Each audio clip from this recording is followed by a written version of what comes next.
time you walk into the room, got me feeling crazy, shot my heart boom boom.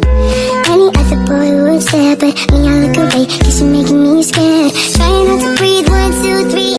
2, 3. Bismillahirrahmanirrahim. Assalamualaikum warahmatullahi wabarakatuh. Saya Nisa Soleha, NIM 069.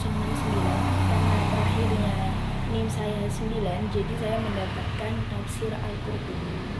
Di sini saya akan membahas tafsir Al-Qurtubi itu bagaimana, biografi pengarang tafsir Al-Qurtubi itu bagaimana, metode dan corak penafsiran dari tafsir Al-Qurtubi itu bagaimana, dan bagaimana juga contoh penafsiran Al-Qurtubi sendiri. Yang pertama ada biografi tafsir Al-Qurtubi. Biografi Imam Al-Qurtubi, nama lengkapnya yakni Imam Al-Qurtubi adalah Abu Abdullah Muhammad bin Ahmad bin Abu Bakar bin Far bil Ansori Al-Kajrojal Qurtubi Al-Andalusi. Kenapa Imam Al-Qurtubi disebut dengan Andalusi yang terakhirnya? Karena Al-Qurtubi lahir di Cordobia. Andalusi ini sekarang menjadi negara Spanyol. Jadi Imam Al-Qurtubi dikenal sebagai seseorang yang sangat mencintai ilmu agama. Imam Al-Qurtubi menuangkan hasil pemikiran-pemikirannya melalui karya-karyanya. Contohnya sendiri ada tafsir Jami'il Ahkam Al-Quran yang sangat familiar di zaman sekarang, karena kitab ini termasuk kitab yang paling besar dan bercorak fikih atau bercorak hukum-hukum. Para ahli sejarah berbeda pendapat mengenai tanggal lahir dari Imam Al-Qurtubi, sebab tidak ada informasi sejarah yang dapat dijadikan sebagai sumber terpercaya. Akan tetapi, terdapat pendapat yang mengatakan bahwa beliau lahir pada abad ke-6 Hijriah pada zaman pemerintahan Khalifah Ya'qub bin Yusuf bin Abdul Mu'min, sekitar 580 sampai 595 dari dinasti Muwahhidin. Mengenai tanggal wafatnya, para ahli sejarah mengatakan Imam Al-Qurtubi wafat pada malam Senin tanggal 9 Syawal tahun 671 di kota Mania, yaitu sebuah kota di sebelah timur Sungai Nil. Imam Al-Qurtubi adalah salah satu ulama yang sangat cerdas, produktif, dan banyak mendapat apresiasi di kalangan ulama.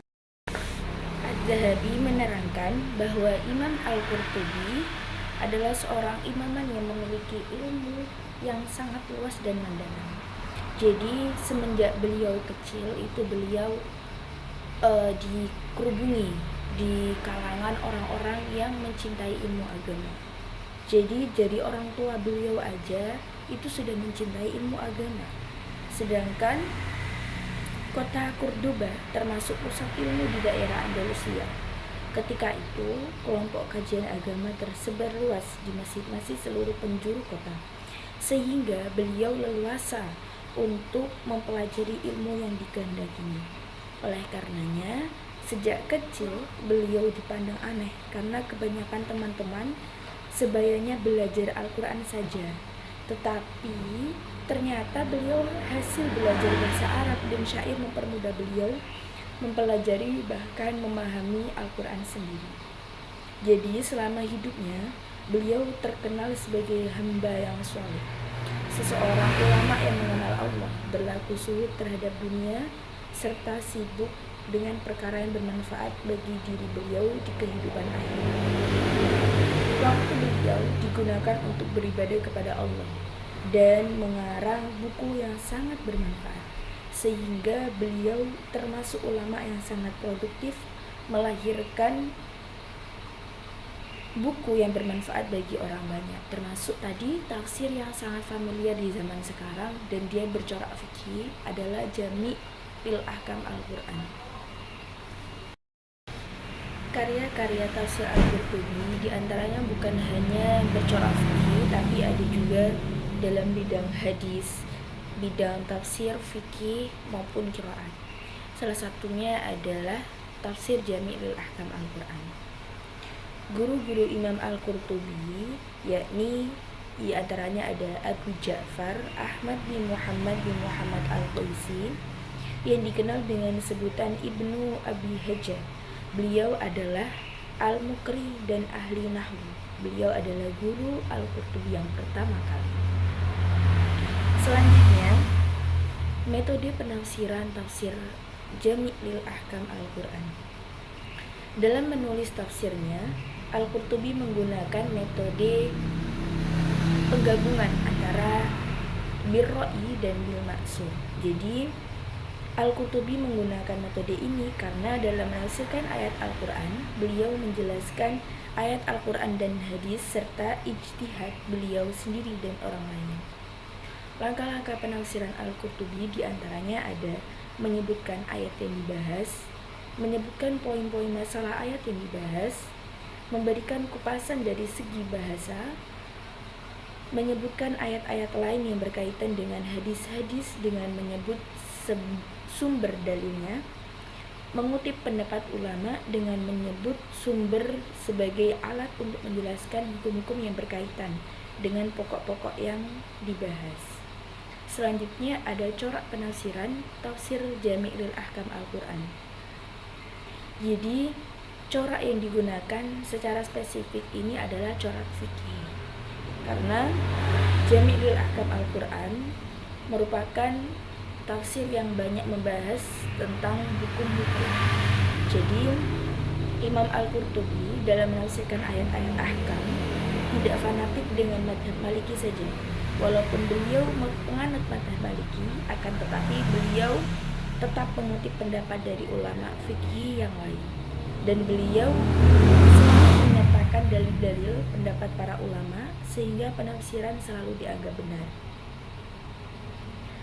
Baik, pembahasan selanjutnya yakni contoh penafsiran dari tafsir Al-Qurtubi. Saya mencantumkan yakni contohnya ada dalam Quran surah Al-Baqarah ayat 183 berbunyi, Ya ayyuhalladzina amanu kutiba alaikumus siyam kama kutiba alal ladzina min qablikum la'allakum tattaqun. Yang artinya, wahai orang-orang yang beriman, diwajibkan atas kamu berpuasa sebagaimana telah diwajibkan atas orang-orang sebelum kamu agar kamu bertakwa. Jadi Al-Qurtubi menjelaskan penafsiran ini yakni tidak ada keraguan pada kamu. Artinya di Al-Quran itu tidak ada keraguan, karena Al-Quran itu benar datangnya dari Allah. Selanjutnya Al-Qurtubi menjelaskan bahwa orang-orang umat Islam, bukan hanya umat-umat orang Islam saja yang diwajibkan untuk berpuasa. Jadi orang-orang terdahulu itu juga berhak berpuasa seperti kaum Yahudi maupun Nasrani. Dan di situ beliau menekankan tujuan puasa bukan hanya untuk melatih takwa, tapi juga menahan diri dari segala hal yang dilarang oleh Allah. Contohnya baik secara fisik maupun spiritual. Jadi kesimpulan pembahasan saya, Imam Al-Qurtubi sendiri sangat dikenal sebagai ulama yang sangat mencintai ilmu agama. Jadi contoh atau karya yang dituangkan beliau yang sangat familiar di zaman sekarang yakni tafsir Jami' lil Ahkam Al-Quran. Dengan corak penafsiran tafsir ini yakni lebih spesifik mengarah ke hukum, yakni ke fikih. Adapun metode yang digunakan yakni bil maksud dan birro'i. Jadi begitulah kesimpulan dari tafsir Al-Qurtubi sendiri. Mungkin sekian yang dapat saya sampaikan, kurang lebihnya saya mohon maaf yang sebesar-besarnya. Wabillahi taufiq wal hidayah. Assalamualaikum warahmatullahi wabarakatuh.